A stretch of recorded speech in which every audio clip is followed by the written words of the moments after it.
Jumbo, fellow adventurers, Mike Dooley. Happy Tuesday. May it be the best of your life so far. Welcome to another spiritual tune-up. Thank you so much for your engagement, your questions, your waving and following. It really makes a difference. If you enjoy what I'm doing, please thumbs up, tell me where you are, and ask a question below, either on Facebook or on Instagram. I get all of my talking points from you. This is a question and A session done 5 days a week. We're on like 120 right now or something like that. So today's question, how to release old wounds. And specifically, the question went, is there value in revisiting old wounds to find the lesson and then letting them go? How do we actually do that? How do we resolve things so they don't keep coming up? Thanks for the question. Sorry for the pain you're going through. Hey, there's nobody watching right now who hasn't been in that same boat, dealing with that same pain. Many watching right this minute are in that boat today. There's always something going on in all of our lives. Our challenges are invitations for being more amazing than we even knew to ask for. They're not a sign of a problem. They're not a sign of failure. They're not a sign of a mistake. So to answer your question bluntly, yes, you can go back there. No problem. There's lots of gifts to be gleaned from revisiting the past. But if, and so often this can be the case, especially if the wound is fresh, if there's a lot of pain, a lot of confusion, a lot of tears, then the best medicine for your rebound is living in the present. You do not have to go and unwind the past and rehash it and relive it again and again to be healed from it. You don't have to figure out the past in order to figure out the future. You know how things work. Your thoughts become things. You're pushed on to greatness. You're the eyes and the ears of God come alive in the dream of life. Everything is here to serve you. So when it hurts too much, pitch it. Don't go there. And focus on being in the here and now, who you already are. Much easier said than done, I know. But still, you do the best you can with what you got, and it's always enough. It's always enough. Consider this too. As I wrote this, one of my favorite teachings came to mind, and that is our inclination to succeed. That healing and health and prosperity, financial and otherwise, are all our default settings.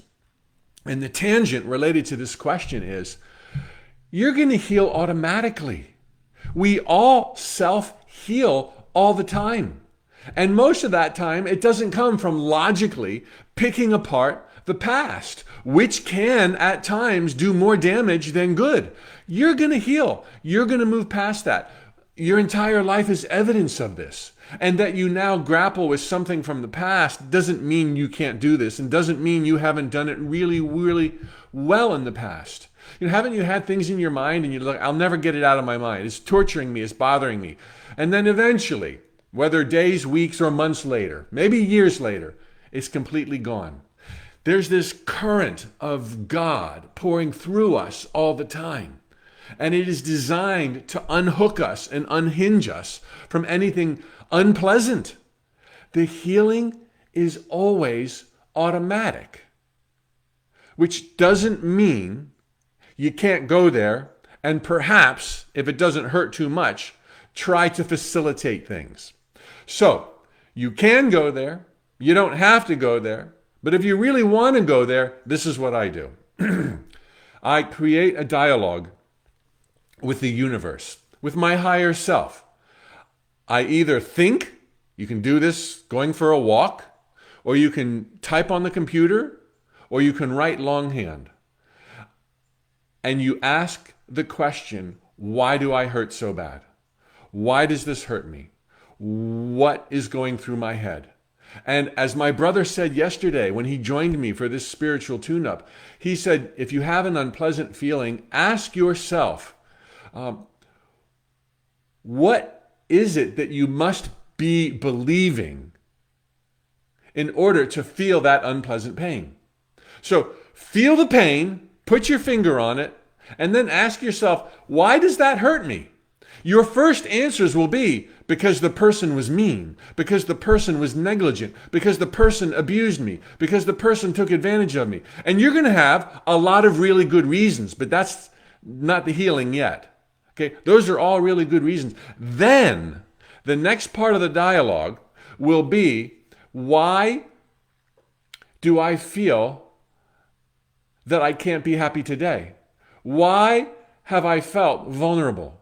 Why have I given my power away when I am an unlimited being of light and I still have the rest of my life, the best of my life ahead of me? Why aren't I choosing to see what happened to me as practice so that I can be more amazing in the future, more untouchable in the future?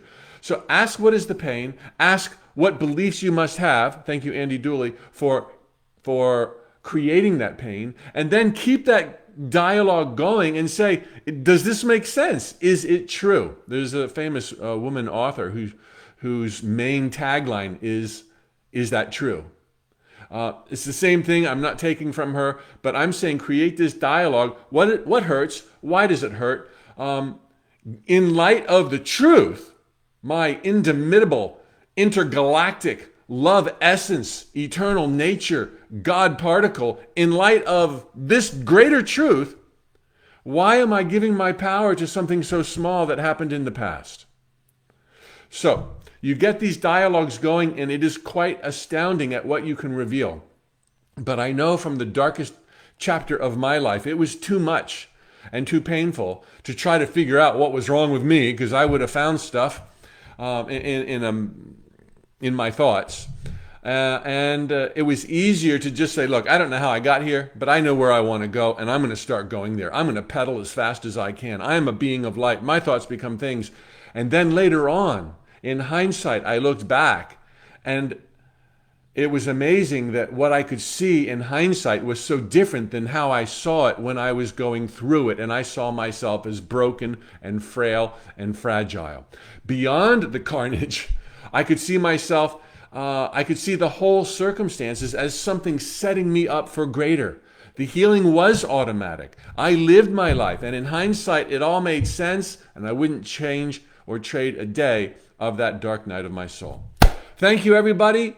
Please ask your questions below, and just a few more days left in this week for you to begin with us on Monday, the 21-day writing journey. Would love to have you there. Me and Hope Koppelman. We're going to talk about the gifts from writing and what they've given us, with the idea of using writing as therapy, as empowerment, to improve all areas of your life, and or to write a book, get it published, and make a living shining your light with love into the darkened corners of the world.